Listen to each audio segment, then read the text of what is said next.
October marks the start of the last chapter of the year. And if you're wondering if it's too late to reset, it's not. It's never too late. Hey, Grateful Gang. I'm walking into October with intention, and I want to share my goals and reset with you. This quarter, I'm choosing to slow down and also choosing peace over panic. This month, I really want to be intentional about creating space, not just in my home, but in my mind. I'm planning to put together a simple decluttering calendar or something like that, y'all. Something realistic for my week.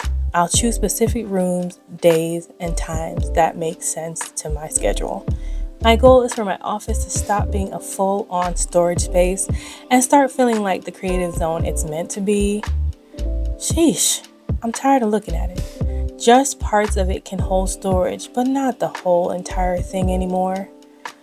Y'all, my car is going on this list too. It deserves a real deep clean, maybe even paying for the detail. I want it to feel calm and fresh every time I get in it, and right now that is really not the case. My car is white and it looks like it's gray. The truth is, if my space isn't clear, my mindset won't be either. This is my number one goal for October.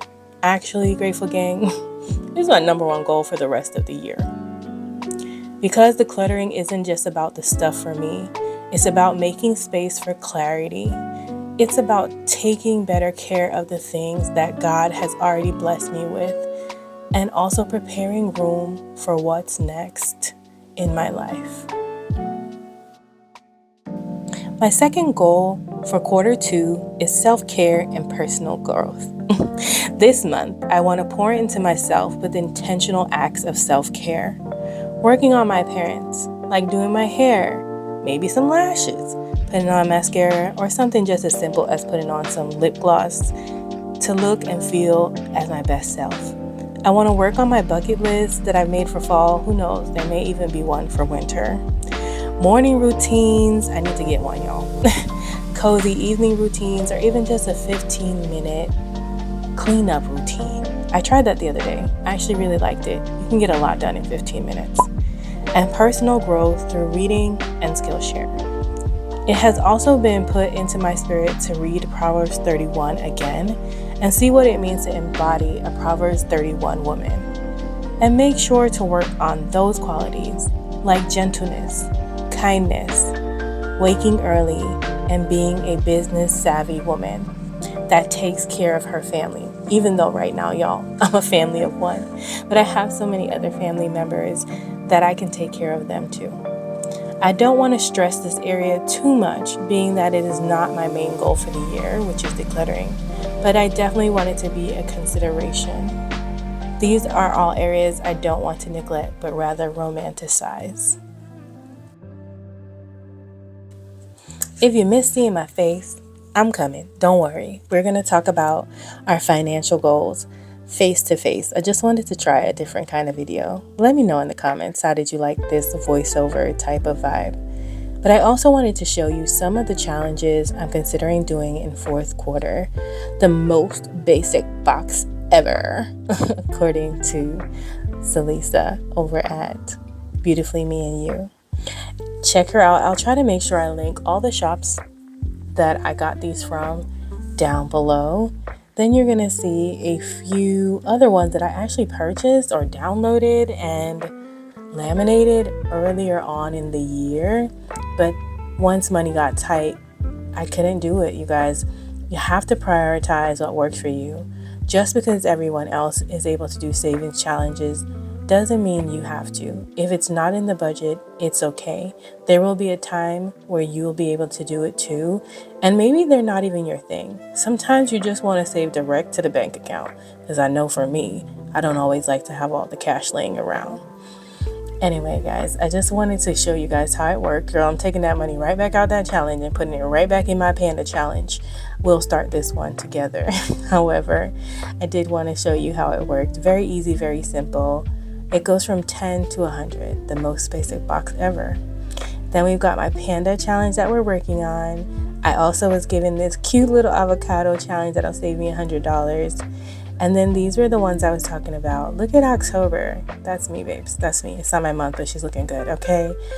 Fall vibes. Look at November. Business ready. Business ready. Those are some high numbers. And December is ready for a party.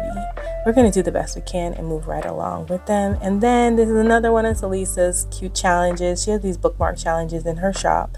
And I didn't show the other side because I'd already done the other side of that Double the Bee challenge. And I believe I won these in a giveaway. Love them. What's up, Grateful Gang? So let me talk to you about my financial goals face to face, because this is a budgeting channel. Let's talk about my financial goals. Y'all know I have my notes. First thing I want to tell you guys about is my goal to save 1K in my emergency fund. At the top of the year, I had to use money out of my emergency fund to fund escrow. I tried saving for escrow, hasn't been super successful, so that is also on my radar to put some more money toward the escrow. I, however, do want to make sure that I get my emergency back close enough to where it was so that if it happens again, I actually have money to do that again. Prayerfully, it does not. I have a feeling it's not going to happen again, but if it does, I want to be in a good place and then really, really focus next year on bumping up both the escrow and the emergency fund.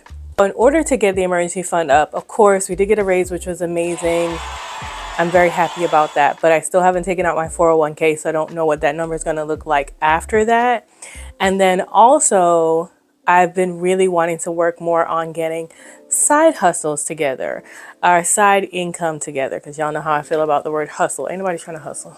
I'm already tired, okay? So side income together. And I do feel like having that tracker that I made for myself in my little book the other day was really cute. It was a nice way to write it down, write the vision, make it plain, see what's really coming in, see my progress. I also have a digital form of it because y'all know I love my digital, and it helps me with the addition to make sure everything is going as planned. Now, I don't have any pressure on myself as to how much things need to be. Like I need to make $200 here or $50. Any little bit of extra income helps. Yes, my goal for YouTube would be to get a check every month, but if it happens, it happens. If I know that I put in my effort and I put in at least, let's say 8 to 10 videos up a week, absolutely not, a month, 8 to 10 videos up for the month, and it still doesn't happen, then I know I've done my best, whether I get the $100 minimum or not. Along with tracking my income on my side businesses or my side income, I also want to make a little section in the tracker to put a certain percentage toward giving, because I know that I am blessed enough to have different sources of income and different people supporting me in this venture that I'm on. You guys watching YouTube, people on buying from my shop, or even my Ko-Fi or Poshmark or wherever I put things. Like, people have just, without even knowing it, are helping me towards my goals. So I do want to have a way to put, even if it's $10, $5, whatever it is, to put aside. And I'm not sure if I'm going to keep it in like a fund and do a big give to someone or something, or if I'm going to give what I have in that fund to someone every month. But that is something that was put in my spirit, so that is also something I would like to do. I have to keep tracking my expenses. I love tracking my expenses. I know it's not for everyone, but for me, my type of personality, I guess I'm type A. I like to see what's going on. I like to know what's going on. I like to have a sense of control when I know the Lord is really in control. However, for me, I like to know where my money is going.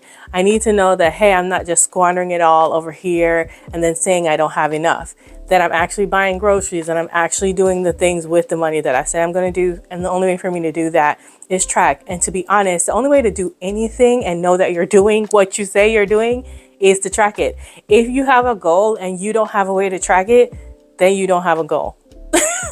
I mean, you have a goal, but then how do you know you got there? How do you know you got there? You need to know something is going to resolve. So you can't say, oh, I'm going to save $1,000. How are you going to know you saved $1,000? You must have the money in a specific bank account to where you can look at the end of the 3 months and say, hey, I have $1,000 over there. Right. So that's like what I'm going to do. I'll be saving in some challenges that you probably saw in the beginning. And when I saved enough in those challenges once or twice, then I know I've hit my $1,000. Please, if you're going to make a goal, create a way to track it. It really does help, and it's encouraging because you can see yourself moving along. I got off track. Let's continue on. Bill that I keep talking about and hinting about paying off is going to be that security system bill. That security system bill has about $700 something left on it. I pay $43.20 each month on it. And I want to say I have another year or so left to pay on it. I would really like to get rid of that bill. To have $42 back in my budget every month would be amazing. I know it doesn't seem like much. I would much rather have the $400 something from the car back in my budget, but just every little thing does add up, because paying off that is $40 something. And then if I can also pay off the AC, the one specific to the guy, that's a $50 back to my budget already. That's already $90, close to $100 back into your budget. So do not take the small things. The small things matter. You do not minimize the small things. They add up over time. So if you can only finish off a bill that is only $10 in your budget, but you can finish it, $10 and another $20 bill and another $5, that adds up to bigger money. So just keep that in mind when you're like, oh, I have to get the hugest thing paid. You don't. If you can, definitely do. But if you can only manage to work on smaller bills at this time, then do what you can. And that's just from me to you. I also want to work on paying off some of my yearly bills. You guys know that a lot of my subscriptions I pay for yearly. My HOA, I pay for it up front at the beginning of the year. Amazon, Sam's Club, I pay for all of that up against the beginning of the year. I also need to now save for Canva because I think I want to keep it and pay for that for the year. So, but I did decide that the HOA and the Amazon bill will get paid for the rest of the year, and there was only like 2 or 3 payments left on it, so it was a really easy move for me. One needed 24, the Amazon, and one needed, I think, 96. I did already put the money away for Amazon, and prayerfully with this next check coming up towards the end of October, I will pay off the HOA and just sit. I haven't actually decided, even though they're put away for the year, if I still want to keep putting money in there just to get ahead of the next year, or do I just enjoy the little bit of downtime? You let me know what you would do. Would you be like, okay, whoa, we're fully funded and just stop on that for now? Or would you be like, whoa, I'm fully funded and let's get ahead into next year? Interested to know your thoughts. You guys know that I got, if you're not new here, you know that I got a new fridge, and you know that my whole kitchen is very old. It is the original appliances in this kitchen, and I had to save small, little bit by little bit. Actually, my friend Lisa gave me the money to buy the fridge, and I have a little bit of money left in that fund to buy the stove.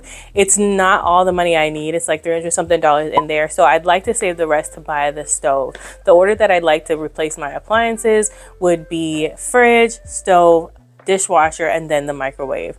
And so I've got 3 more appliances to buy. But if I could buy the stove, that would be fantastic. These are all quarter 4 goals, you guys. Whatever I'm telling you now, they're not changing for the rest of the year to my knowledge, okay? They're not changing the rest of the year. My plan is to have these as my quarter 4 goals. So every time you see me, we're checking in on these goals for the following month. That's what I'd like to do, because I don't want to overwhelm myself with too many goals. So there's only going to be 3 parts of my goals. You already know the decluttering goal. You already know the self-care and self-improvement goal, and you know the goal now we're going through our financial. There are only 3 areas of my life that I currently want to work on in this here quarter of the year. So with the raise, just as a general, want to make sure I'm avoiding lifestyle creep. I don't want to start buying or having so many little subscriptions here or there, or buying things here or there that I wouldn't buy if I didn't have the money. Like, I want to make sure I'm stewarding my money well. So that's something else I'm personally looking out for.